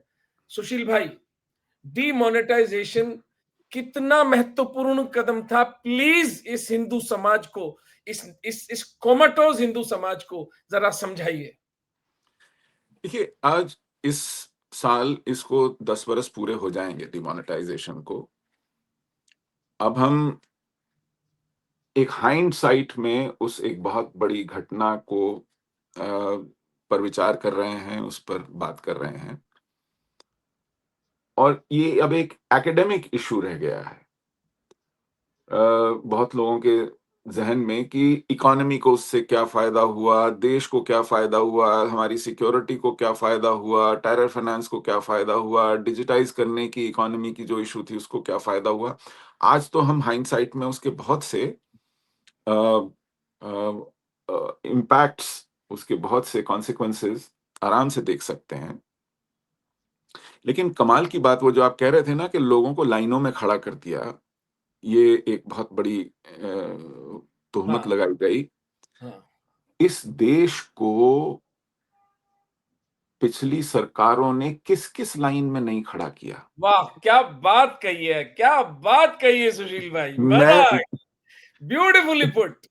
कहां मतलब कहां अपमानित, कहां कहां एक फील हुए। टेलीफोन कनेक्शन लेने की लाइन, अरे गैस का ब्यूटीफुल, सिलेंडर लेने की लाइन, हैट्स ऑफ मतलब टू सुशील पंडित।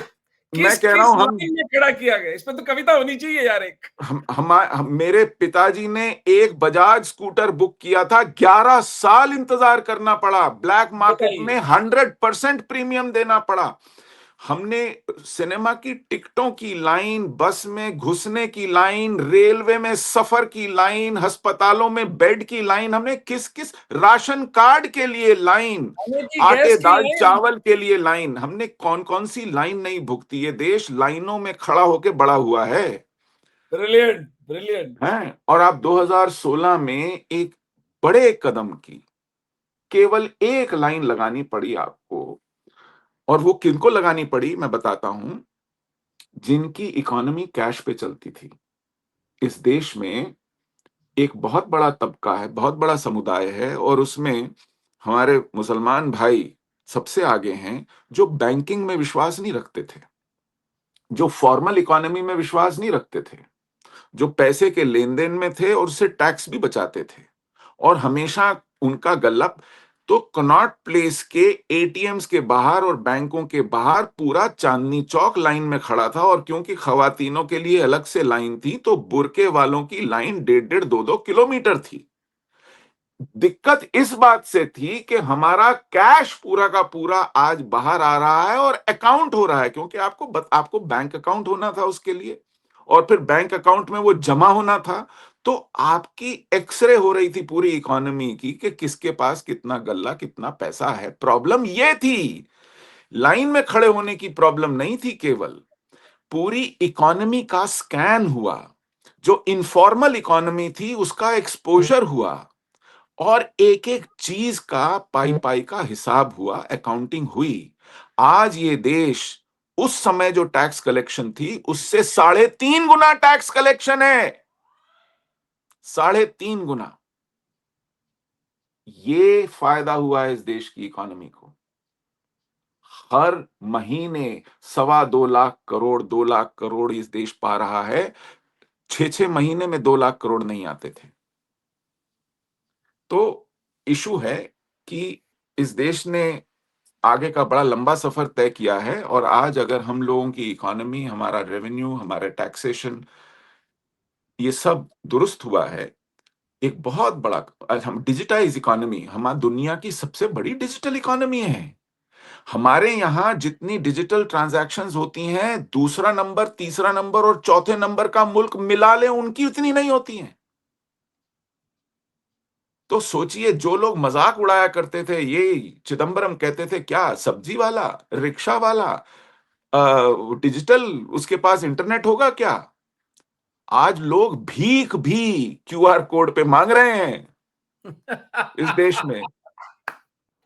तो आप सोचिए इतना बड़ा परिवर्तन कैसे आया। Brilliant, brilliant, very nicely put gentleman. कुछ क्वेश्चंस ले लेते हैं।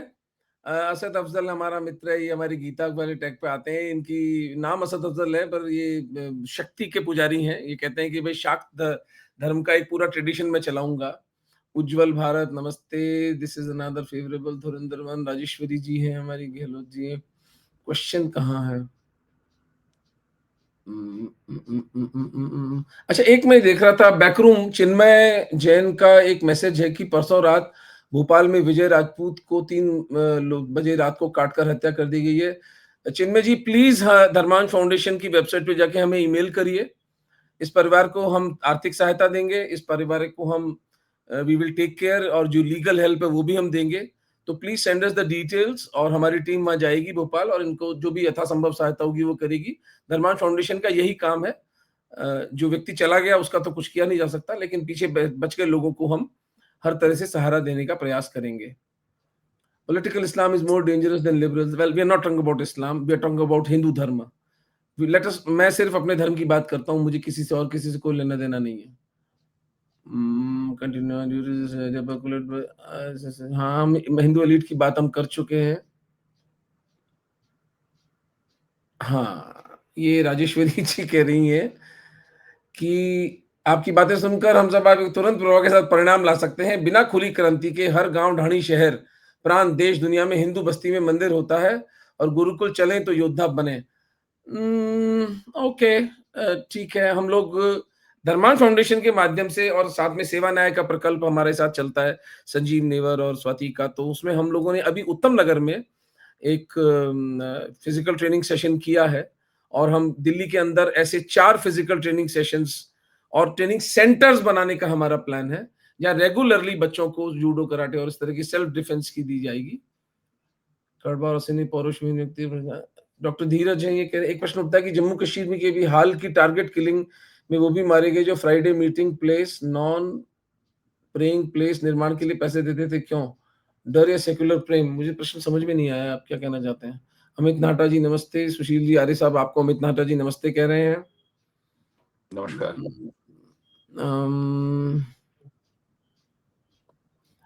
This is one question on which I would like to end this. Rashmi Tomar ji कह रही हैं 20 करोड़ मुसलमानों की घर वापसी संभव है क्या, और है तो कौन करेगा? Why RSS not doing it? It is a large group of people. मैं चूंकि हिंदू सेवा केंद्रम के साथ और इसके साथ मेरा उनके साथ संबंध है, मैं समझता हूं कि गृह युद्ध इस देश की समस्याओं का समाधान नहीं है। गृह युद्ध हर हर कीमत पर हिंदुओं को टालना चाहिए। हमारे देश की इकोनॉमी का भट्टा बैठेगा, हमारे देश ने जो प्रगति की है वो उसका सर्वनाश होगा। घर वापसी एक बहुत उलझा हुआ सब्जेक्ट है, लीगल विषय है। मैं सुशील भाई का विचार जानना चाहूंगा घर वापसी पर। आप क्या समझते हैं सुशील भाई? Is it possible? कैसे की जाए? उसमें क्या होना चाहिए आपके हिसाब से? देखिए, घर वापसी एक ऐसा मुद्दा है जो हमने ताक पे रख दिया था। हमने अपने संविधान में धर्मांतरण करने का लाइसेंस केवल दूसरों को दिया हुआ है। ठीक है? हमारे सेक्युलरिज्म का एक सबसे बड़ी कसौटी यही थी कि आप कितने-कितने हिंदुओं को कलमा पढ़वाएँगे, उनका बैप्टिज़्म करवाएँगे, बपतिस्मा करवाएँगे।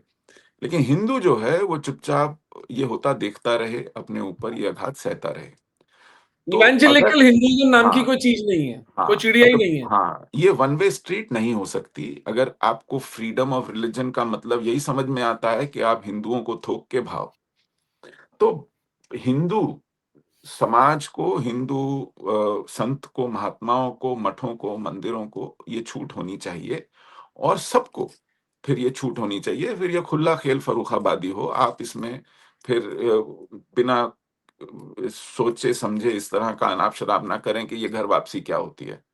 तो आप बताइए तबलीग क्या होती है? आप बताइए दावत क्या होती है? आप बताइए कि फिर ये इवेंजलिज्म क्या होता है? तो ये वन वे स्ट्रीट नहीं है, नंबर 1। नंबर 2,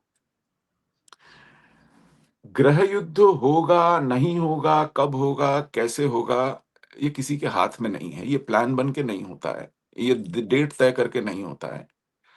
इसकी कंडीशंस हो जाती हैं तैयार। इसको ट्रिगर मिलते हैं।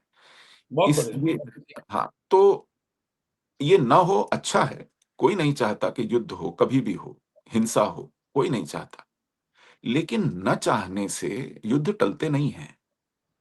इसके लिए तैयार रहना पड़ता है। आँख मीचने से कबूतर के बिल्ली गायब नहीं होती। नहीं सुशील भाई, तो मैं इसको घर वापसी के कंटेक्स्ट में देखता हूँ इसके सुशील लिए भाई। जब तक हाँ जी, इसको जी। मैं देखता हूं कि घर वापसी इसका एक बहुत सीधा साधा और सरल विकल्प है। मेरा जो जो प्रेजेंटेशन है इस प्रश्न का वो इस कॉनोटेशन में है कि नहीं, नहीं, गृह युद्ध। देखिए आपको सीधे-सीधे घर वापसी करने कौन देगा? प्रॉब्लम ये है ना कि आप चाहते हैं कि घर वापसी हो। तो संघ में एक हमारे प्रचारक जी थे, उन्होंने ये अभियान शुरू किया तो भूचाल आ गया तो संघ ने ही उनको घर भेज दिया। उन्होंने कहा बंद कीजिए। तो ये आज से 10 साल पुरानी बात है। 10 साल से ज़्यादा हो गए हाँ।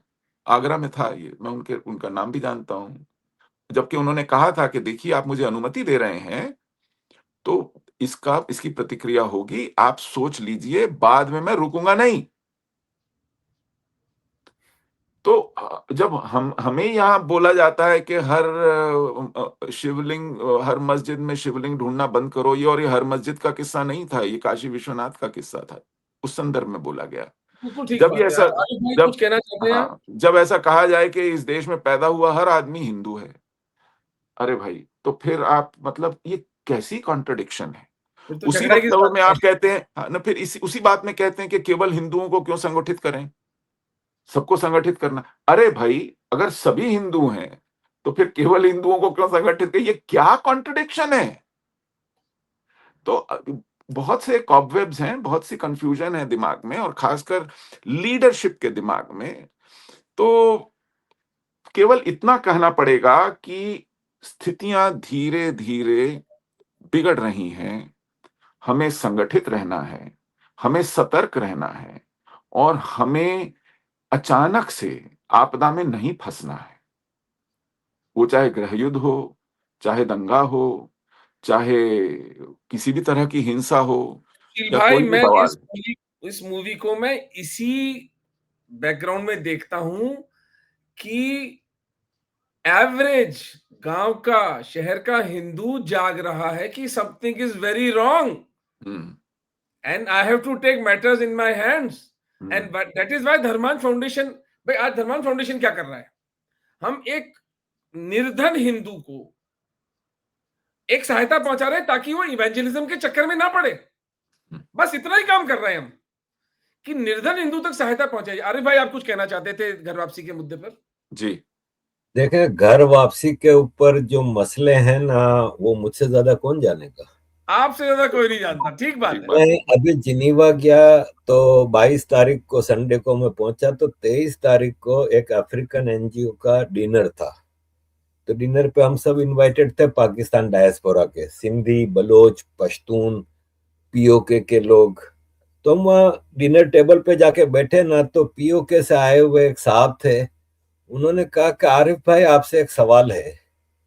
आप हिंदू हो गए हैं, बड़ी खुशी की बात है, हमें कोई एतराज नहीं। मैं सिर्फ ये पूछना चाह रहा था कि आप क्षत्रिय हुए हैं, कि ब्राह्मण हुए हैं, कि अछूत हुए हैं, क्या हुए हैं। हम्म, अच्छा, मुझे पता है कि मैं कितना बैकलैश मुस्लिम कम्युनिटी से फेस कर रहा हूं, कि उनको उनको जलन ये नहीं है कि मैं इस्लाम छोड़ दिया है। एथेइस्ट होता ना तो इनको मसला नहीं होता, इनको मसला ये है कि मैं हिंदू हुआ हूं, ठीक है। तो मैंने कहा भाई साहब, मुझे इन चीजों का पता ही नहीं है।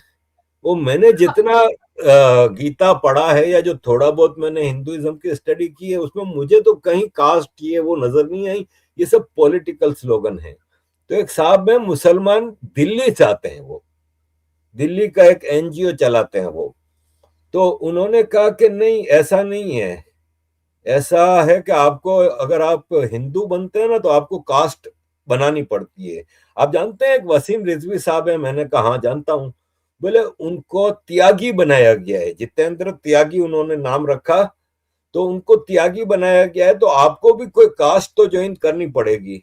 मैंने कहा भाई साहब, ब्रिटिश पार्लियामेंट में कॉन्फ्रेंस थी जिसमें वो आए थे बागेश्वर धाम जी। तो मैंने वहां खड़ा होकर सवाल किया था कि मेरा नाम मोहम्मद आरिफ आजा क्या है। और मुझे लोग कहते हैं कि तुम हिंदू कैसे हो सकते हो, तुम्हें नाम चेंज करना पड़ेगा। तो क्या जरूरी है नाम चेंज करना? कॉम्प्लिकेशंस बहुत है नाम चेंज करने में, बच्चों के बर्थ सर्टिफिकेट, पासपोर्टों पे, इधर उधर हर जगह। तो मुझे बागेश्वर धाम जी ने कहा कि भाई साहब, हिंदू दिल से जो बन जाता है ना, वो फिर उसको किसी के सामने जरूरत नहीं है कुछ करने की। वो फिर अपने भगवान के लिए हिंदू बन चुका है, वो भगवान का और उसका मसला है, और आप बिल्कुल हिंदू हैं और हम वेलकम करते हैं, वगैरह वगैरह। आप यकीन माने, वो लोग इतना मुझे टीस कर रहे थे उस डिनर टेबल पे। आखिर मैंने इनका मुंह कैसे बंद किया? मैंने कहा देखें भाई साहब, मुसलमानों में 72 फिरके हैं, और ये कहा गया है कि सिर्फ एक फिरका जन्नत में जाएगा। तो मैंने कहा आप सब तो जहन्नम की आग में जलोगे, क्योंकि आप सुन्नी हो, और जन्नत में सिर्फ शिया जाएगा। सबका मुंह बंद हो गया, चुप होके बैठ गए। मैंने कहा भाई साहब छोड़ो ना यार, यहाँ पे ह्यूमन राइट्स की बात करने आए हो, और आपको एक पाकिस्तानी मुसलमान कबूल नहीं है जो कि हिंदू बन गया। नहीं नहीं, हमें कोई एतराज नहीं, हम तो बड़े लिबरल लोग हैं, ये वो। तो मैंने कहा भाई साहब, आप ह्यूमन राइट्स की बात कर नहीं रहे कि बलूचिस्तान में क्या हो रहा, सिंध में क्या हो रहा, आप पकड़ के मेरे धर्म के आगे पड़े हो। मैंने कभी आपसे पूछा कि इस वक्त आपके हाथ में जो ग्लास है, उसमें जो विस्की है, वो हलाल है क्या हराम है? तो मेरे ऊपर, आपको ऊपर सारी टांग टूटती है। साला आप तो कोई मुसलमानों वाला काम करके दिखा दो, जो मुसलमान का मजहब भी कहता है कि शराब नहीं पियो, लड़कियां नहीं छेड़ो, वो करो। वो सब तो आप करते हो। तो मसला ये है कि ये जो घर वापसी की बात हुई ना, उस पर खाली मुसलमान नहीं, मुझे हिंदू भी अक्सर टारगेट करते हैं कि आपको मंदिर जाने के लिए तो वो कौन सा अरे मंदिर भाई, रिक्वायरमेंट है। मैं आपको इसका एक माकूल जवाब सुझाता हूं। भगवत गीता में प्रभु श्री कृष्ण ने कहा है, उन वो कहते हैं, मैं अपने इस विषय में कहते हैं, चातुर्वर्ण मया सृष्टा गुण गुण वृत्ति कर्म विभाग। विभागशः। वो कहते हैं कि ये जो 4 वर्ण है ना, ब्राह्मण क्षत्रिय वैश्य शूद्र, ये मैंने बनाए हैं। और वो किस आधार पर, किस बेसिस पे बनाए हैं? गुण और कर्म, आपकी क्वालिटीज, आपके अंदर जो सलाहियतें हैं वो क्या हैं, और आप करते क्या हैं, आपके कर्म क्या हैं। ये जन्म से नहीं है, ये किसी परिवार में पैदा होने से। हिंदुओं में ये प्रथा कहते हैं वो ब्राह्मण कुल में पैदा हुआ था, ये नहीं कहते वो ब्राह्मण पैदा हुआ था। वो कुल उसका ब्राह्मण हो सकता है, लेकिन वो आगे क्या होगा इसके ऊपर भी एक श्लोक है। उसमें कहा गया है कि जन्मना जायते शूद्राः, जन्म से सभी शूद्र पैदा होते हैं। संस्कारात द्विज उच्यते, जो संस्कार हैं, जिन जिन जो आपको तरबियत मिलती है, जो आपकी परवरिश होती है, जिसको सीखते देखते पलते आप बड़े होते हैं, उससे फिर तय होता है कि आप क्षत्रिय होंगे, आप वैश्य होंगे, आप ब्राह्मण होंगे। शूद्र तो हम सभी हैं, बचपन से ही हैं। तो ये संस्कार से होता है, और इसमें आवागमन है, मतलब ये फिक्स नहीं है। हमारे बड़े ऋषि हुए, क्षत्रिय थे, फिर ब्राह्मण हो गए। हॉरिजॉन्टल है। हाँ, विश्वामित्र थे। तो वो श्री राम के पिता दशरथ जी के पास गए कि मुझे अपने 2 राजकुमार दीजिए, मुझे राक्षस परेशान करते हैं जंगल में, मेरे आश्रम में आके छेड़खानी करते हैं, तपस्या भंग करते हैं, उत्पात मचाते हैं। तो उन्होंने कहा, आप तो खुद इतने बड़े क्षत्रिय हैं, बलशाली हैं, हथियार चलाते हैं, लोगों को सिखाते हैं।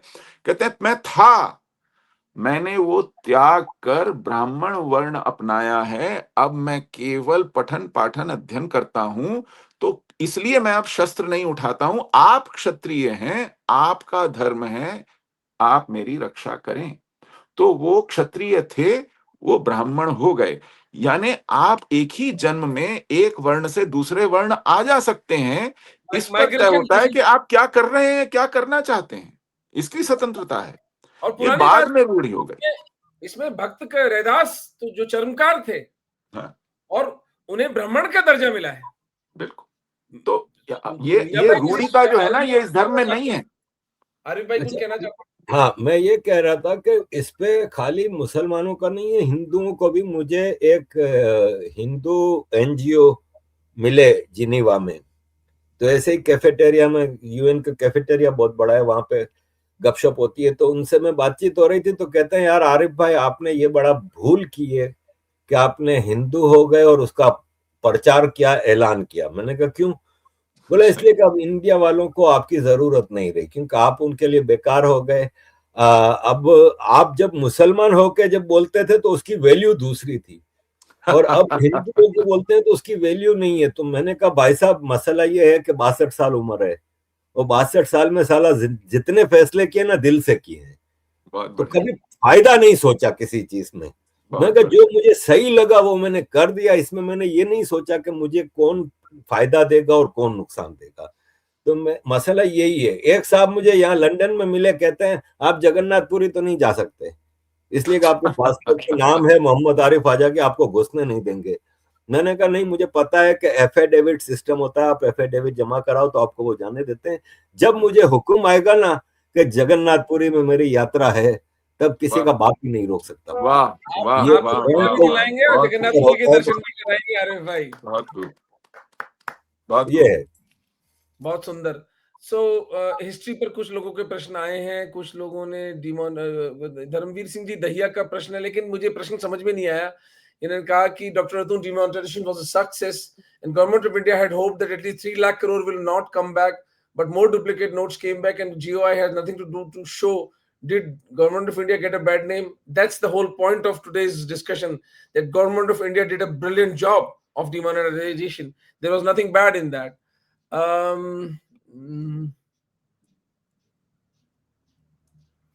ये मैं बस इस पर अंत करना चाहूंगा.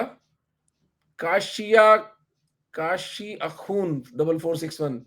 To save India, a few Dhurandhar filmmakers should come forward and make film on Hindu genocide from various parts of India. They should not be any entertainment but to educate the people. No, I do not agree with this. We Hindus are tired of sad sagas and sad stories and sad endings.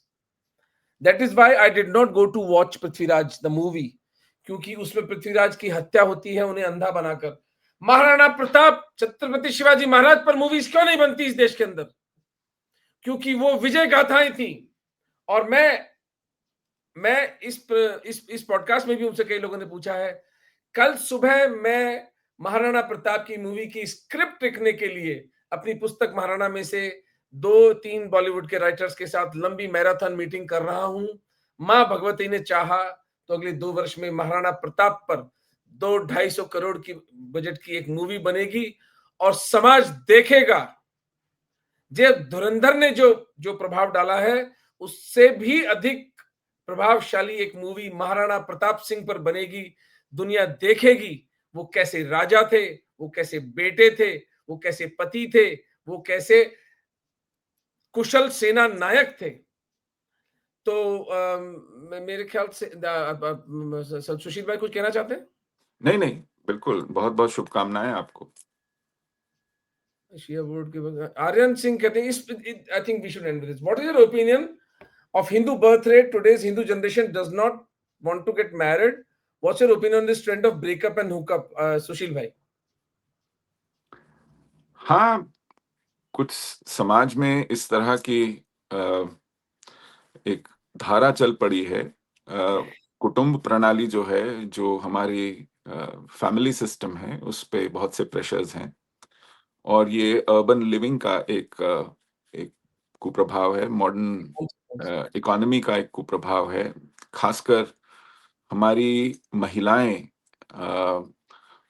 जो घर और career को balance कर पा रही हैं और साथ-साथ रिलेशनशिप्स को बैलेंस कर पा रही हैं, वो तो इसमें सफल हो जाती हैं. जहां ये बैलेंस बिगड़ जा रहा है, परिवार नहीं चल पा रहे हैं. एक स्ट्रेन तो है, लेकिन इस स्ट्रेन में से भी देखिए, इंडियन सोसाइटी एक मोनोलिथ नहीं है. एक एंड पे अगर कुछ उथल-पुथल है तो वो पूरी सोसाइटी को रिप्रेजेंट नहीं करती है. एक स्टेबिलिटी भी आ रही है दूसरी तरफ. हाँ, ये रियलाइजेशन भी आ रही है धीरे-धीरे कि ये एक चैलेंज है, ये एक स्ट्रेन है, इससे कैसे निपटना है. तरीके निकल रहे हैं. लेकिन हाँ, ये रियलाइजेशन भी आ रही है कि हम जो डेमोग्राफी का एक चैलेंज है, उसको कैसे ओवरकम करें, उसको कैसे बैलेंस करें. दिक्कत यह है कि अब तक डेमोग्राफी एक चैलेंज है, इसको सिर्फ एल्यूड किया, इसको सिर्फ इशारों में बताया गया. जैसे कि जनरल बिपिन रावत ने कहा था कि 2.5 फ्रंट वॉर है. निकलना है सुशील भाई, इनको आरिफ भाई को जाना पड़ेगा शायद, अपने बच्चे को लेने जाना है आपको क्या? जी, आप म्यूट हैं. हाँ, मुझे 6 बजे कहीं पहुंचना है तो 5:30 मुझे निकलना था, तो 5:35 हो गए हैं. चलिए आरिफ भाई हो गया है. हम भी लास्ट क्वेश्चन पर हैं. Thank you very much for helping us. Thank you very much doctor साहब, और thank you very much Sushil ji. बहुत शुक्रिया जी. लोगों से हम सीखते हैं और आगे बढ़ रहे हैं. धन्यवाद. ओके जी, नमस्कार. हम वाइंड अप कर देंगे 5 मिनट में. जी. तो चैलेंजेस हैं, हर सोसाइटी के पास होते हैं, लेकिन हमारी व्यवस्था को डेमोग्राफी को लेकर के जो चैलेंजेस हैं उसके प्रति बहुत एक उदासीन रवैया है. ये रवैया है आंख मीचने का, इस पर बात न करने का, इसको एड्रेस न करने का, और इस पर इशारों में बात करते. सुशील भाई, सॉरी टू इंटरप्ट यू.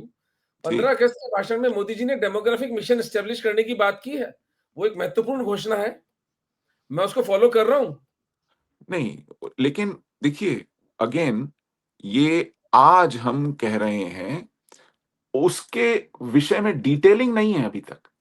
उसके डिटेल तो विषय नहीं। में ऑब्जेक्टिव्स क्या है ये नहीं है, चैलेंजेस क्या है ये नहीं है। तो कई बार ऐसा होता है कि अब जैसे उन्होंने स्वच्छता अभियान के विषय में आज से 10 साल पहले कहना शुरू किया था, तो पूरी डिटेलिंग के साथ किया था, बहुत सारे विषय जोड़े थे। अभी तक बात इशारों इशारों में हो रही है, इसके टीम भी ऊपर नहीं है यार, लैक ऑफ ठोस टैलेंट है। लैक ऑफ टैलेंट भी तो है ना। कहाँ है टीम, कहाँ है जो जो इस पर सोच सके। फॉर एग्जाम्पल, मेरी तुच्छ दृष्टि में डेमोग्राफिक इन्वर्जन का जो सबसे सरलतम समाधान, जो which is steering us in the eyes, is the importing of 2 crore Hindus from Bangladesh and 1 crore Hindus from Pakistan. 3 crore बने बनाए हिंदू, इनकी घर वापसी नहीं करनी है आपको, लेकिन एक नैरेटिव चलता है कि जो हिंदू जहां है उसे वहां पे सशक्त करेंगे। अरे यार, तुम कश्मीर में तो सशक्त नहीं कर पाए हिंदुओं को, पाकिस्तान में सशक्त करोगे? सीधा कुछ सीधा बोल नहीं, दो, लेकिन इनको मरने के लिए छोड़ दिया। छोड़ दिया है, छोड़ दिया है। लेकिन बांग्ला समाज नीचे से प्रेशर डालेगा सुशील भाई, हमें कुछ करना पड़ेगा। देखते 3 हैं, करोड़ देखते हैं। डेमोग्राफिक इन्वर्जन पर अगर लिमिटेड बात करें, तो पहला समाधान है जो which is steering us in the eyes is 3 crore Hindus को हम इंपोर्ट करें और एक विस्थापित हिंदू पुनर्वास आयोग बनाया जाए। इस पे मेरी बात चल रही है बड़े नेताओं से, और उन्होंने सहृदयता से इस चीज को सबसे पहले इस सिद्धांत को माना जाए कि दुनिया भर के हिंदुओं के लिए अगर कोई घर है, कोई भूमि है, भारत कोई आश्रय है, तो वो भारत है, ये माना जाए। 1971-72 में जब पूर्वी अफ्रीका के यानी युगांडा, केनिया, तंजानिया के हिंदुओं पर गाज गिरी थी, ईदी अमीन ने, जूलियस नेरेरे ने और जोमो केन्याटा ने कहा था कि आप यहाँ, आपकी जरूरत नहीं है, वो भारत आना चाहते थे। इंदिरा गांधी ने मना कर दिया। वो कहा कि आप ब्रिटिश सब्जेक्ट्स हैं, आप जाइए, ब्रिटेन जाइए। तो ऐसे बहुत से गुजरातियों को मैं जानता हूं जो लंदन में रहते हैं, उस जमाने को उन्होंने देखा है और वो पीड़ा लेकर घूमते हैं कि हमें हमारे देश ने दुत्कार दिया। दरवाजा बंद कर दिया। तो यह देश दुनिया भर के हिंदुओं का घर है। जैसे हम उन्हें ओसीआई कार्ड देते हैं, ओवरसीज सिटीजन्स ऑफ इंडिया बोलते हैं, उन्हें भारत आने की खुली छूट होनी चाहिए। ये ओसीआई कार्ड हम पाकिस्तान के हिंदुओं को और बांग्लादेश के हिंदुओं को नहीं देते हैं। उन्होंने पार्टीशन नहीं मांगा था, वो तो जहां थे वहां छूट गए, रह गए, उनकी गलती भी नहीं थी। उनके साथ छल हुआ है। हाँ, तो और ये हमारी एक ऐतिहासिक जिम्मेदारी है, रिस्पॉन्सिबिलिटी है, historic responsibility that we stand up for them, खासकर तब जब वो मैं 5 मिनट में आपको कॉल बैक करता हूँ। एक जातीय संहार के मुहाने पे खड़े हैं, वो अपने आंखों के सामने अपना जातीय संहार देख रहे हैं।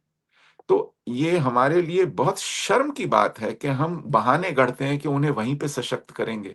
आप अपने देश में हिंदुओं को सशक्त नहीं कर पा रहे, वो अपने देश में पलायन पे मजबूर हैं। कश्मीर का तो आपने नाम लिया, यूपी में कैराना में घरों के आगे बोर्ड लग गए कि साहब बिकाऊ है। ये क्या संभल में यार लघु निकल निकल के मानसिकता बोर्ड है। लग गए। तो हिंदू जहां है उसे सशक्त करेंगे। अरे भाई, प्लान बनाया आपने, फंडिंग अरेंज की, नहीं, हथियार लाए। लफाजी है, लफाजी है, लफाजी है। लफाजी है। ये बोल दिया, बोलने में हथियार, क्या जमा खर्च जाता है, जबान हाँ, चलाने में कोई खर्च नहीं होता। बस। चलिए यार सुशील भाई, बहुत आनंद आया, जी, बहुत सीखने को धन्यवाद। मिला। और मैं समझता हूँ कि हमें हर महीने में एक पॉडकास्ट आपके साथ करनी चाहिए। चलिए, बहुत बहुत आपके आभार। ज्ञान का उपयोग हमें करना चाहिए। बहुत और बहुत धुरंधर मूवी की जो सफलता है, जिसने नहीं देखी है वो अपना अपना बोरिया बिस्तर बांध के अपने घर वालों को ले जाकर ये पिक्चर जरूर देखे। जरूर बहुत जरूर कुछ जरूर। सीखने को मिलेगा। जो जो एंगल्स सुशील भाई ने समझाए हैं, डिमोनेटाइजेशन, माले गनीमत इत्यादि इत्यादि, वे सब इम्पोर्टेंट है। हम इस संवाद को आगे बनाए रखेंगे। सबको बहुत प्रेम से हर हर आभार। महादेव। जुड़ने हर के हर लिए आभार। थैंक यू सुशील भाई। गुड धन्यवाद। नाइट। धन्यवाद, नमस्कार।